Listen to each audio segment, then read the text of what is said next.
歡迎今晚呢大家嚟臨，由深水埗節日燈飾籌備委員會主辦，深水埗民政事務處社區參與計劃贊助嘅深水埗節日燈飾亮燈典禮呢，我哋今晚會隆重舉行啦。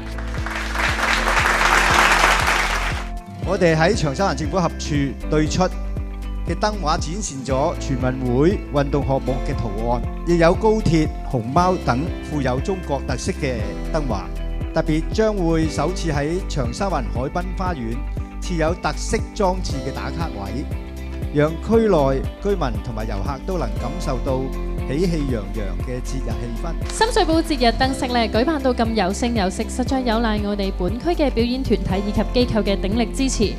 3、2、1，夢幻色彩暖萬心，火樹銀花滿心城。大家望一望出邊，你睇下幾靚嘅燈飾啊！深水埗國慶燈飾正式亮燈啦！多謝各位嘉賓。